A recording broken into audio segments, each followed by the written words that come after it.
Hello and welcome to an India Today special broadcast. I'm Gaurav Sawant.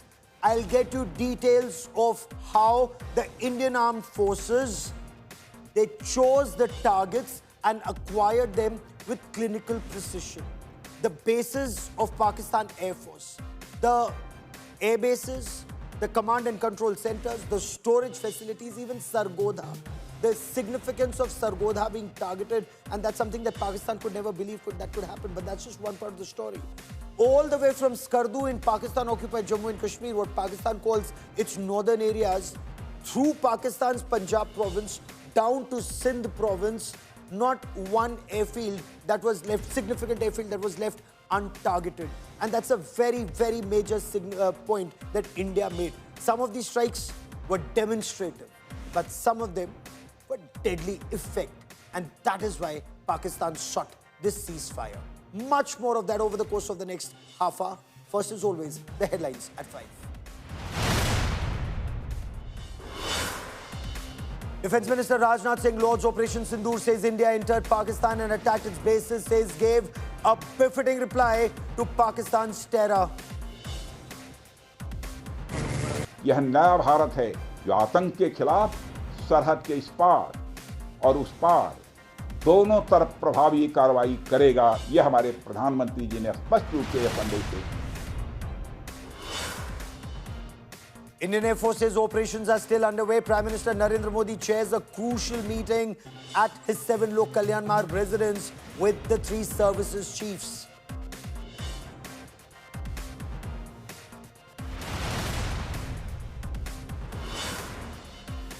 India's water strike on Pakistan super effective.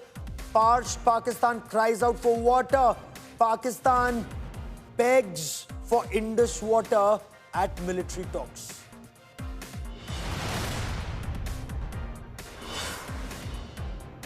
Normalcy returns to Amritsar, Jaisalmer, Srinagar after late evening ceasefire violations and a tense calm overnight. Red alert ends, locals out on the streets early Sunday morning.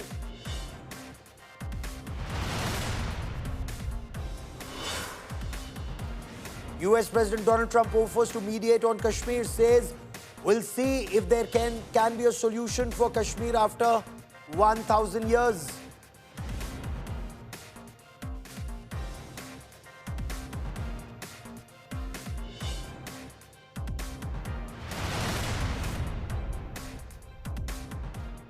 India Today's team of reporters and analysts will now take you through every point that was targeted in Pakistan and Pakistan-occupied Jammu and Kashmir to tell you the significance of India's precision strikes in the heart of Pakistan's military jihad complex.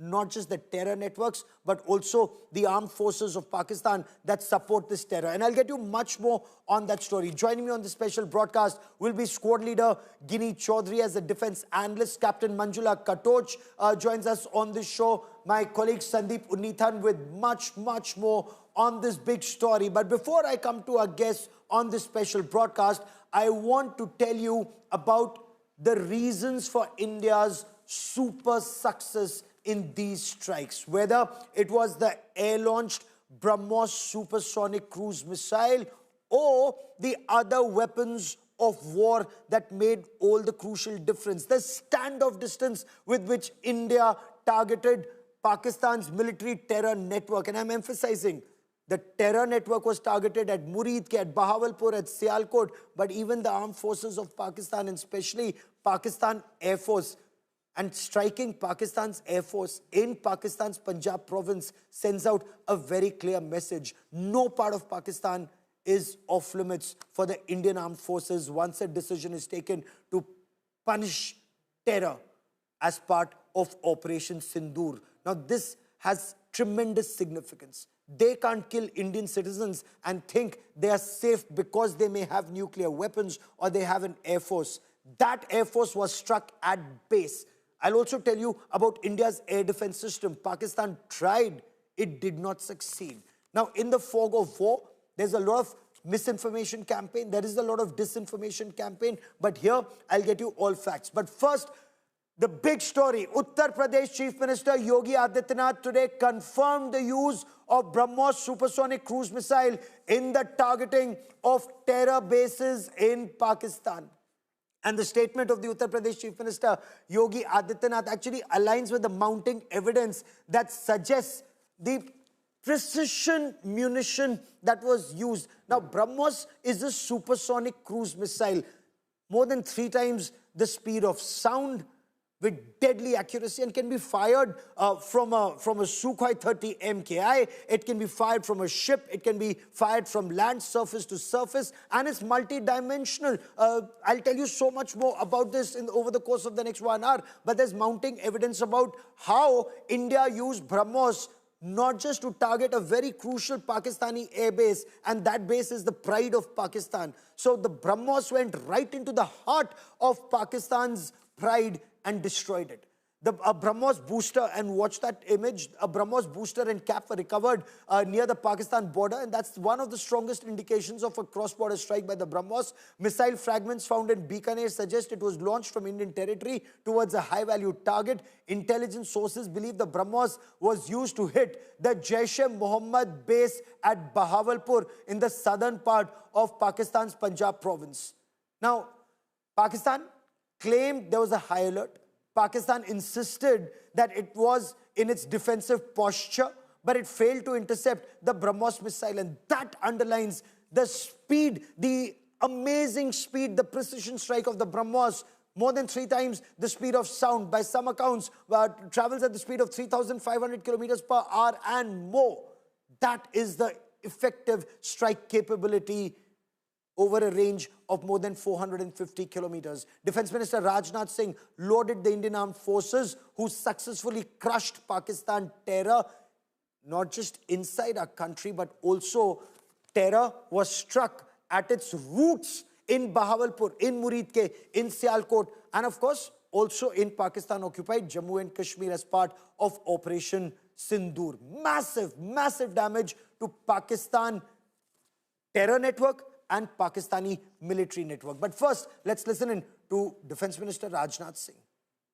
जिन भारत विरोधी और आतंकी संगठनों ने भारत माता के मस्तक पर हमला करके कई परिवारों के सिंदूर मिटाए थे, उन्हें भारतीय सेना ने ऑपरेशन सिंदूर के माध्यम से इंसाफ दिलाने का काम किया है। और इसके लिए आज सारा देश भारतीय सेनाओं का अभिनंदन कर रहा है। ऑपरेशन सिंदूर सिर्फ एक सैन्य कार्रवाई भर नहीं है, बल्कि भारत की राजनीतिक, सामाजिक और सामरिक इच्छा शक्ति का प्रतीक है। यह ऑपरेशन आतंकवाद के खिलाफ भारत की दृढ़ इच्छा शक्ति का और सैन्य शक्ति की क्षमता और संकल्प शक्ति का भी प्रदर्शन है। हमने दिखाया है, भारत आतंकवाद के खिलाफ जब भी कोई कार्रवाई करेगा, तो आतंकवादियों और उनके आकाओं के लिए सरहद पार की जमीन भी सुरक्षित नहीं रहेगी। भारतीय सेनाओं ने ऑपरेशन सिंदूर को पाकिस्तान में मौजूद आतंकी ढांचा ढहाने के उद्देश्य से लॉन्च किया था। हमने उनके आम नागरिकों को कभी निशाना नहीं बनाया था, मगर पाकिस्तान ने न केवल भारत के नागरिक इलाकों को निशाना बनाया, बल्कि मंदिर, गुरुद्वारा, गिरजाघर पर भी हमले करने का प्रयास किया। भारतीय सेना ने शौर्य और पराक्रम के साथ साथ संयम का भी परिचय देते हुए पाकिस्तान के अन्य ठिकानों पर भी प्रहार करके करारा जवाब दिया है।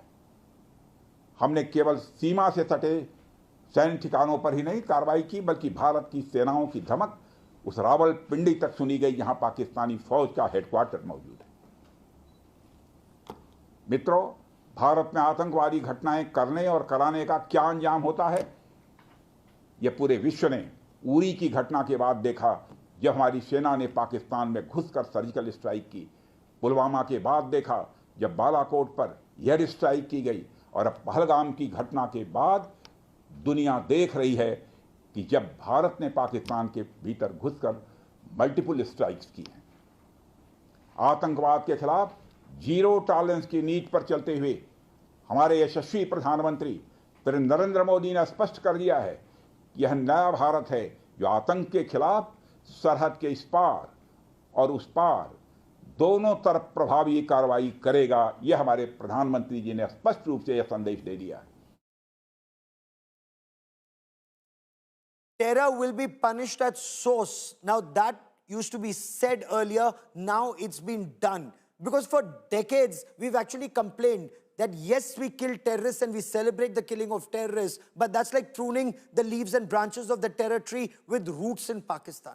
Now those roots in Pakistan have been targeted, and not just at Bahawalpur and Muridke or at Sialkot or in POJK, but also the gardener of the terror tree, which is Pakistan Armed Forces. They've been struck at Noor Khan, at Sargodha, at Rahim Yar Khan, at 11 places in all. So 11 plus 9, that's 20 targets acquired by the Indian Armed Forces. That shows India's capabilities. I want to quickly cut across and bring in Shivani, but before that, let's listen in to Uttar Pradesh Chief Minister Yogi Adityanath. Listening to the pride in his voice when he talks about the Brahmos supersonic cruise missile.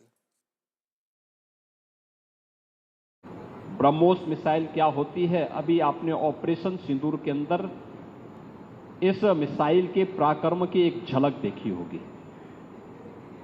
और नहीं देखी होगी तो कम से कम पाकिस्तान वालों से पूछ लेना चाहिए कि ब्रह्मोस मिसाइल की ताकत क्या है। And I want to bring in India Today's defense correspondent Shivani Sharma joining me with the latest on the story. And Shivani, you've been speaking to your sources in the Army, in the Navy, in the Air Force on the tri-services operations as part of Operation Sindoor. But tell us more about Brahmos and the impact of the Brahmos.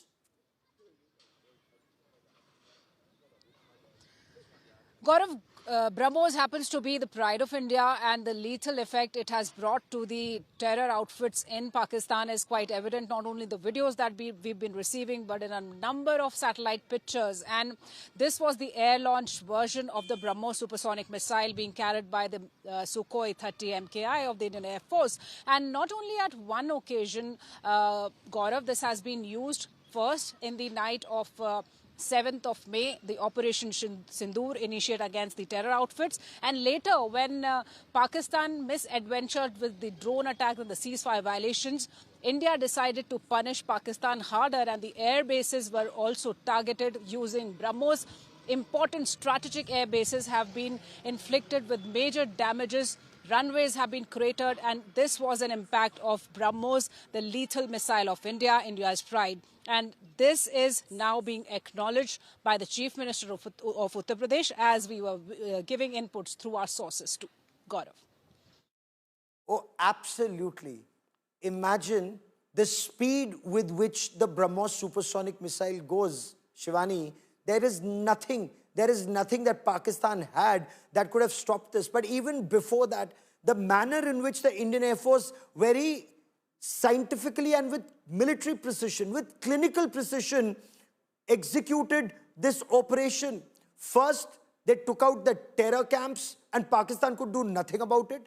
Then they used the Harps and other systems to puncture a big hole in Pakistan's air defense, took out their honky 9Ps, their air defense shields, and then took out their radars, and then used the airstrikes and missile strikes. So there is nothing that Pakistan could do, despite having, 16 air bases. They've lost 11 air bases, radar sites, and other military installations. That's a huge setback for Pakistan. Shivani.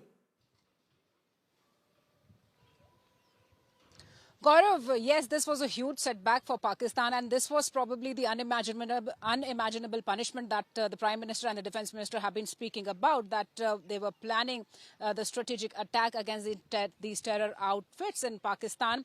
And the way the synergy has worked of the armed forces, Gaurav, not only the Indian Army, the Indian Air Force, the Indian Navy, they were all working together in a coordinated manner to get these strikes in just 24 minutes across Pakistan. There was damage, and these ballistic missiles have been used by India, and a combination of assets that India maintains, though India keeps these weapon systems as a deterrence measure, but we've been, Pakistan in fact has given us an opportunity to now test and try what Brahmos can do. And we've seen what Brahmos and the other weapon systems have done. The air defense shield of India has defended hundreds of these swarm drones, the kamikaze drones of Turkey coming our way. They were all damaged, destroyed mid-air, even before entering the Indian airspace. And now the Brahmos, without even letting Pakistan's air defense systems know, has damaged their air bases, has damaged the terror outfits out there.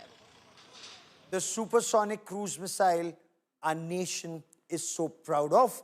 The world was looking at it with envy, several seeking to acquire it. Let me tell you a little more about the Brahmos now and the significance of the impact of the Brahmos. One, Brahmos missile was used to target not just the headquarters of that UN-designated banned terrorist organization, jaish-e-mohammed. Its leader, incidentally, that Maulana of terror, Masood Azhar, is also on that same UN's 1267 sanctions list. He's a banned designated terrorist. So it hit the jaish-e-mohammed facility at Bahawalpur, on the outskirts of Bahawalpur. Incidentally, Pakistan also has a core headquarters in Bahawalpur, the 31 core. Pakistan should realize if the Brahmos missile can hit Jaish, it can even reach other targets. The Brahmos missile struck deep inside Pakistan. It was a precision hit. It's a cruise missile that dodged all the radars that Pakistan has.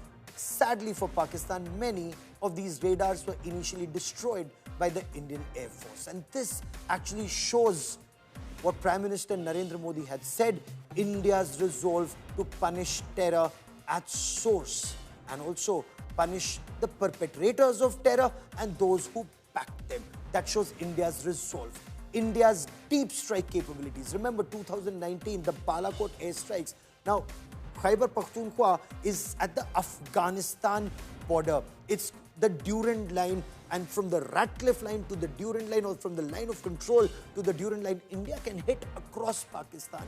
Many in Pakistan thought they'll never be targeted inside Pakistan's Punjab province, known as the heart of Pakistan, or that Pakistani Punjabi nerve center.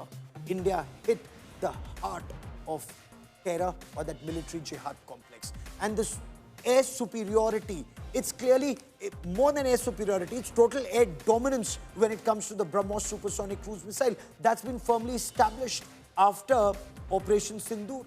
And it's also displayed the total failure of Pakistan's air defense system and the success of India in taking out Pakistan's air defense. I want to bring into this conversation Squad Leader Giri Chaudhary. With us is Captain Manjula Katoch and of course Sandeep Unnithan.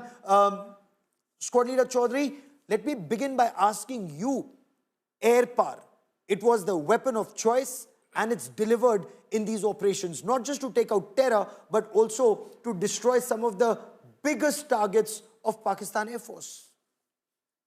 Yes, Gaurav. See, when we talk about our armed forces, the first thing which comes in our mind, India is known for its professionalism when it comes to armed forces. And from past 2-3 days, what we've been seeing, it is evident enough that we have performed professionally. Unlike our adversary, we have followed our principle of war in a very systematic way. Like first was selection and maintenance of aim. So we selected the targets as per our objective, and then precision attack on those targets was aptly done. Then it was no escalation from our side. So if you talk about air superiority, I heard you talk about air superiority and air dominance. So this would be not a, I would say not a correct word to use right now, because the kind of escalation it has gone to, you can say India was at the level of favorable air situation. So that would be the right word for this. So yes, certainly India was at the favorable air situation was achieved by Indian Air Force and armed forces, and that's how where we are. Clearly, we have achieved our tactical objectives and ultimately national objective. Oh, absolutely. Also with us is Captain Manjula Katoch. Captain Katoch, the manner in which India pursued the aims that were set out, it's very clear. Rules of engagement followed, the directives that were given, they were executed virtually with perfection. Absolutely, Gaurav, and we have been witnessing from past 3-4 days that how things are unfolding, what led to Operation Sindoor, and how we conducted this Operation Sindoor with our technical superiority and our tactical brilliance. How the targets were identified and how with precision we have really got the success in these targets. And the crossroads or the juncture we are here today is equally important, because the news of the ceasefire, it has a big role to play, and how it will take the further turn is very, very important. Today what we need to have is our strategic patience. We are all waiting for this next brief and that conference, that what is going to happen next, but I'm sure that we are going to give a befitting reply if there was, I'm using this word, if there was a ceasefire violation, then we need to give a befitting reply and a calibrated reply to the Pakis. And I'm sure we are waiting for this conference, for the brief, and let's see how things unfold further. Oh, you're absolutely right, ma'am, and I want to bring in my colleague Sandeep Punithan, and let's just get into some of the specifics now. Sandeep, total air dominance when it came to destroying some of the strongest bases in Pakistan, which Pakistan perhaps could never even think that India would strike. Sargodha, for example. For the benefit of our viewers, Sandeep, explain why Sargodha in its depth area was Pakistan's perhaps the best fortified location, and how that was targeted. Well, Gaurav, Sargodha is not an ordinary air base. Anyone who studied nuclear weapons in the subcontinent will tell you that that is where the Pakistan Air Force stores its nuclear weapons. The Pakistan Special Strategic Plans Division, which handles their nuclear weapons, that's where they store their nuclear weapons. There are sites there in hills very close to Sargodha, which have bunkers where the nuclear weapons are kept. This is a few kilometers away from the air base. So right from the 1980s, if you notice, Americans have been studying Sargodha very carefully. Of course, we have been studying it as well. The drill was for the Pakistanis to take the weapons out of the vaults in the hills near Sargodha and load it onto their F-16s. Every time there was a border crisis, they would do that and try and get American attention. Now, nobody in Pakistan would have imagined that Sargodha would have been targeted with the kind of precision strikes that we carried out on that base. I'm sure Indian strategic commentators would have been alarmed, equally alarmed as well. That hole in the middle, that crater in the middle of Sargodha airfield is a very, very, very big signal to Pakistan's army, GHQ Rawalpindi, that we can hit you. We are not worried about you waving the nuclear threat in our face. We will even hit your nuclear installations to send you a message. Now, see, I mean, look at it, Gaurav. Over the last 3 decades, ever since Pakistan has had the nuclear weapon, the bomb, it's used this nuclear weapon as a shield to protect its sword of inflicting a death by 1,000 cuts. So this is what is called nuclear weapons-enabled terrorism. There's no other country in the world that does it. There are 9 nuclear-armed states. Pakistan is the only rogue nation that actually uses nuclear weapons to protect its terrorists. You know, what an important point you make there. If you look at what's happened between India and Pakistan as part of Operation Sindoor, Squad Leader Chaudhary, the only situation where 2 nuclear weapon states are using in the 21st century, armed with beyond visual range missiles, using a supersonic cruise missile to take out targets, or using precision weapons to take out 11 military targets, from crucial airfields to radars to command and control stations. That just shows India's not just air power, but the entire might of the nation. You can take on a nuclear weapon state under the nuclear umbrella, fight conventional situations to send across a message: terror is unacceptable to India.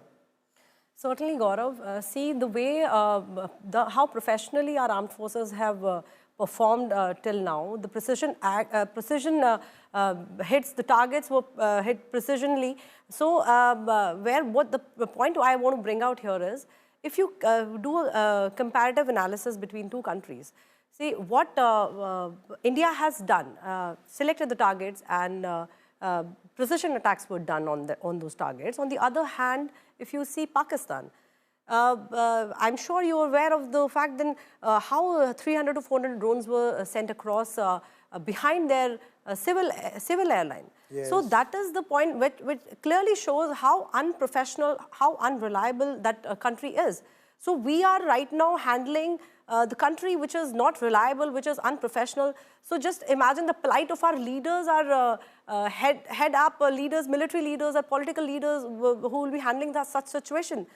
So certainly it is a challenging situation for India as well. But as Indian Armed Forces, we are just following we follow chain of command always. So whatever our political leaders or our military leaders ask us to do, so it is a collaborative effort, collaborative decision, collaboratively among all three forces, the strategies are made, and that's how we move forward. So now, as you see, ceasefire is there, but still, if you remember, if you see in the morning, Chief of Air Staff has tweeted that operations are still on. So with that, you can see that we are still ready and prepared for any action from their side. Yeah. Because Pakistan is a country, Captain Katoch, that in your military appreciation, if Pakistan sought a ceasefire and peace at the borders, can Pakistan be trusted, ma'am? Not at all, Gaurav. And this is not the first time that Pakistan has backstabbed us. And we have seen from time immemorial, Pakistan has always been backstabbing us. And we know it from 47, 48 times only. But yes, this was the reason why, although we agreed to that ceasefire, despite that, we made it very, very clear that we are agreeing for the ceasefire just for the sake of, this regional stability, you can say, or maybe to preserve this civilian population ko thoda sa console karne ke liye. But at the same time, we have not taken back the decision of cancelling the Indus Water Treaty. We have not withheld that visa of Pakistanis. So all the decisions are still intact, and we are ready, still ready for it. It is said, no, it is not over until it's over. So it's not over yet. We are actually waiting what is going to happen next. It's not over yet. A country that is just so unreliable.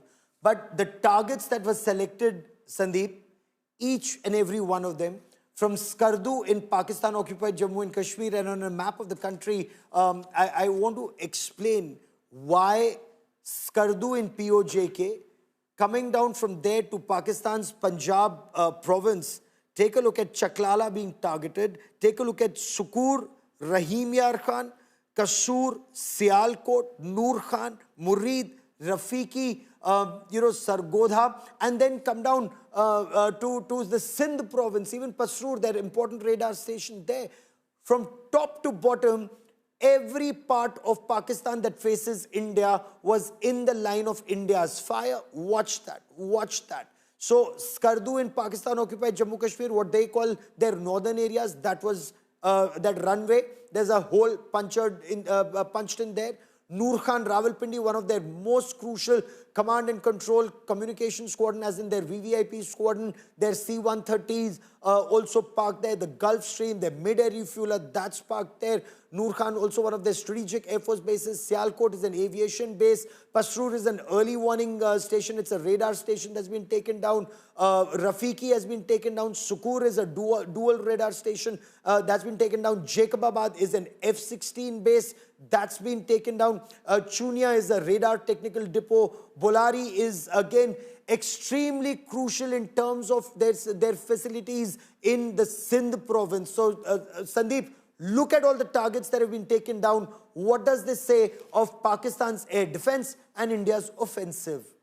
Well, Gaurav, what you just read out is possibly the Indian Air Force's targeting book. You've just pulled out a page from it and read it, and the Air Force has done exactly what they would do in case of a war with Pakistan. But this is again signaling, Gaurav. Many of those air bases, they have all been, their air strips have been punctured just to send out a signal. The whole base hasn't been destroyed. So you've taken out the airfields, you've taken out the runways, you've cratered their runways just to prevent operations, sending out a big message. These are initial strikes. We can accelerate it. We can ensure that those bases are never used. And I'm sure, judging by the list of targets that you've just read out, it's very possible that the PAF would have panicked and immediately withdrawn to their rearward bases closer to the Iran and Afghanistan border. So the PAF has about 40 air bases. 18 of them are the operational air bases. The rest are all runways. They are emergency airfields. They're commissioned only in times of war. I wouldn't be very surprised if the PAF has already started flying its aircraft from highways. They have those things where they convert highways into runways. Yes. They would have done that. I'm sure there would have been general panic across the PAF, but because what you just read out is something that we haven't seen in 54 years, not since the 1971 war, Gaurav. So it's very, very significant. And whatever claims the PAF may make about an air battle and supposed losses of Indian aircraft, where did they land? Where did their fighters land? It looks like they've left a wreckage of airfields on the ground. Whatever claims they've made in the air, all of that has been neutralized on the ground. So this is a very big crisis for the PAF, Gaurav. Oh, absolutely. And when you look at each and every target, and look, we've been doing that. India Today Open Source Intelligence has been looking at each site that government said has been targeted, that Memuna Jot again is Joya is a terrorist camp that was taken down. Bimbar Barnala is one of the biggest jaish-e-mohammed terrorist jungle training and launch pads, as is Kotli Gulpur.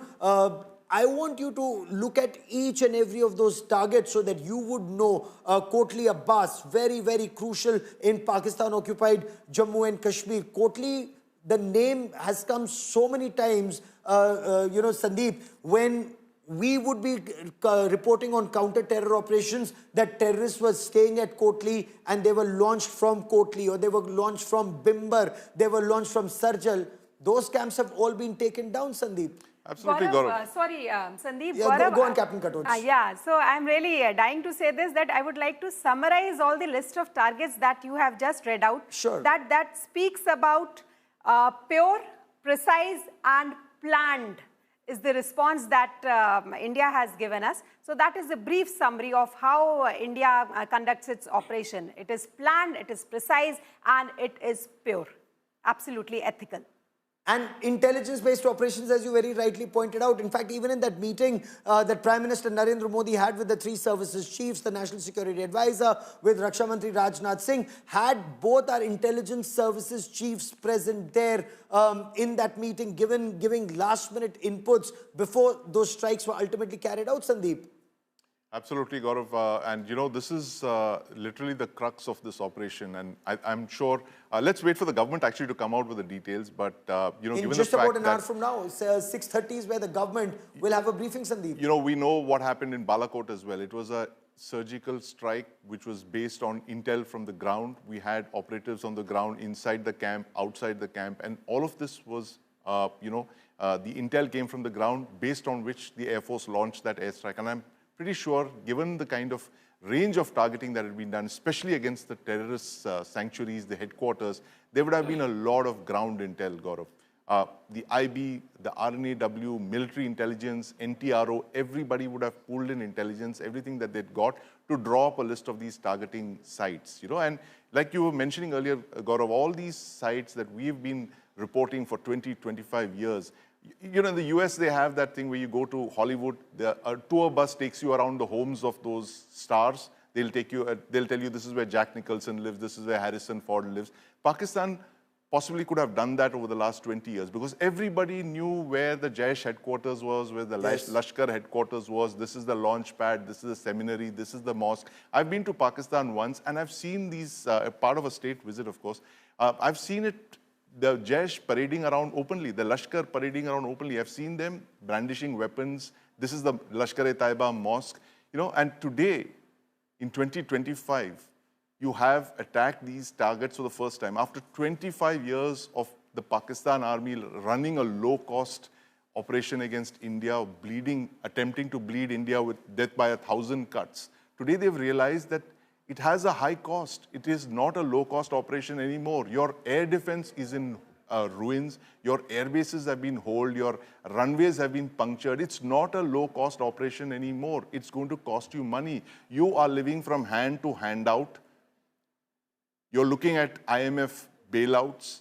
Now you'll have to decide whether you're going to feed your people with the money that you get or fix your air bases or buy new air defense systems or buy new missiles and fighter jets. So this is the strategic defeat, Gaurav, if I may call it, for Pakistan. It's so interesting you should mention that. Would this operation be seen as a tactical operation with a strategic impact, or it's truly strategic messaging? Because when you use the manner in which you've employed your air power, Squad Leader Chaudhary, the manner in which your fighter jets, your air-to-ground missiles, your surface-to-air missiles on standby, your surface-to-air missiles also deployed, and your surface-to-surface missiles ready to be used as and when, because the preparations clearly were for a full-spectrum war, we are told. Certainly, Gaurav. See, a strategy comes very first when you plan for how you want to go about at the tactical level. So strategy is already in place, and one strategy in place, and that is that after that you apply your strikes or air defense, you use all your strategies to get the tactical objective accomplished. So that is the whole idea about this. So once your tactical motive is clear, your objective has been achieved, after that you may vary, you may, strategy is actually dynamic in nature. So depending upon the situation of the war, you keep changing your strategies. So ultimately, yes, it is a tactical objective which we have received all three armed forces to achieve one objective, national objective, that was terrorism, against terrorism. Another thing I want to bring out here, just want to add on to what Sandeep was mentioning about intelligence. So here is a very important point. Here comes, how our armed forces are prepared. This is the preparedness of our armed forces, because, mind you, intelligence is something you gather in your peacetime, not during these times. You already have your intelligence, and it was just a time to act upon it. So that's how precision were done, attacks were done, and how strategically our assets for strike and for air defense were used based on the intelligence we already have. Okay, big story coming in. We're getting the first reaction from the government on reports of alleged US mediation, and Government of India making it very clear the United States did not play a role of a mediator. There was no role in the truce or the ceasefire that's in place. The government has put the record straight on where the United States came in and what was the role of the United States. So what government sources are telling India today is that the first conversation between Dr. S. Jaishankar, India's External Affairs Minister, and Marco Rubio, US Secretary of State, was on the 1st of May. And India told the United States very clearly that India will hit Pakistan hard should there be a response from Pakistan. India told the United States, we do not need your assistance. In fact, this is something that Prime Minister Narendra Modi has told President Donald Trump even earlier, even in 2019, when Pakistani terrorists had targeted the CRPF bus in Pulwama. US offered to mediate, and Prime Minister Narendra Modi said, no, we don't need your help. We'll handle this ourselves. When the air bases were hit in Pakistan, and not one, not two, but multiple, Rubio then called up Pakistan's army chief, General Asim Munir, and Pakistan told Marco Rubio, please tell India to stop firing, and we will also stop firing. India told Rubio, if Pakistan stops firing first, Pakistan will approach us on the DGMO level talks. We'll stop firing too. And that's exactly what transpired subsequently, that Pakistani DGMO contacted his Indian counterpart at 15:30 hours or at 3:30 in the afternoon. And then yesterday at 5 p.m., the ceasefire came into effect. So the government's put the record straight on the so-called US intervention for a ceasefire. It was after India had already carried out a series of strikes. And look at the areas that were targeted. Chaklala, Sukur, Rahim Yar Khan, Kasur, Sialkot, Noor Khan, Murid, Rafiki. Then you also have Skardu that was targeted, Sargodha that was targeted. And Pakistan, it just didn't know how to deal with this situation because there are rumors and there are reports that Pakistan said it will escalate, it will fire its missiles, and its missile was intercepted. And a missile which was aimed at a strategic location, it was intercepted over Sirsa, and the debris were all over fields. And even in Pakistan, that's the conversation. At least some in Pakistan speak the truth, and they've realized that it was such a disaster, all their efforts. The images that you see on your television screen, one of US Vice President J.D. Vance, he reached out to Prime Minister Narendra Modi, offered to mediate. India, of course, said, we need no intervention, we need no mediation, we will sort this out. Then it was at 3:35 on the 10th of May that the Pakistani DGMO called the Indian DGMO and sought a ceasefire. I want to quickly bring in my colleague Sandeep Punithan for more on this. And Sandeep, the US has tried to mediate in the past, the US had tried to intervene even in the past, but US intervention more likely, given the manner in which these details have come out, the kind of bases India has targeted, that Pakistan reached out to the US saying, get India to stop firing. Sandeep. Absolutely, Gaurav. It's a familiar playbook. We've seen it in the past so many times. The last time you covered the Kargil war, Gaurav, you remember the speed with which Sartaj Aziz and Nawaz Sharif ran to Washington to get Bill Clinton to mediate and end the conflict on Pakistan's terms. On a holiday on a 4th of July, after they lost Tiger Hill. After the fall of Tiger Hill. That's an interesting story. There should be a movie made on that. How they ran over there to get Bill Clinton to intervene and to save face, essentially, Gaurav. And Bill Clinton, of course, gave them an escape route, and he allowed Pakistan to claim an honorable exit from Kargil. So every time there's a problem, Gaurav, you know, Pakistan runs to two of its sponsors. It's the Americans first or the Chinese. And this time it's been the Americans. And they've raised this nuclear bogey that India has struck at our strategic airfields. They've even struck at two very critical, one is the command post, which is Noor Khan Air Base, which is very close to the SPD headquarters, and the other one, which we just discussed, the Sargodha Air Base. So they would have immediately raised the red flag and said, we will have no option but to start climbing the escalation ladder, because India has done what they feared way back from 1984-85, Gaurav. It's been 40 years of Pakistan fearing an Indian attack, and at times it was an Indian and Israeli attack on its nuclear facilities, which is why one of the earliest CBMs we did with the Pakistanis was in the 80s, when we did that agreement not to attack each other's nuclear facilities. That was one of the CBMs that the US had mediated on. So here again, it's a similar playbook. When they're getting beaten, when they're getting hammered, when their air bases are holed and destroyed, they run to the United States for intervention, saying that, look, you know, we will have no option now but to climb the ladder. But let's not forget that they fired high-speed missiles at us, Gaurav. I mean, this is what the government terminology is. They said high-speed missiles. I will go a step further and say those high-speed missiles were actually ballistic missiles. And again, we know how dangerous this is, Gaurav. 80 years that nuclear weapons have been around, one nuclear-armed country has never shot a ballistic missile at another nuclear-armed country. That is how dangerously provocative the Pakistanis were 2 days ago. And now they have faced the consequences. They've seen 12 of their air bases hold. They've run to the US to try and get an honorable exit from this. This is history repeating itself again and again. India gives them an honorable exit, and that's the big debate all about. Should we have given them the honorable exit, or should we have pursued it further? Should we have punished them harder? But that's the big debate. Because remember, India is focusing on our economy. India is focusing on investment. And if you're in conflict, all of that takes a hit. But that's a debate for another time. There's more breaking news that's coming in. Top sources in the government are telling India today that the Ministry of External Affairs is to send a team to the United Nations Security Council with the latest evidence of Pakistan's complicity with terrorism.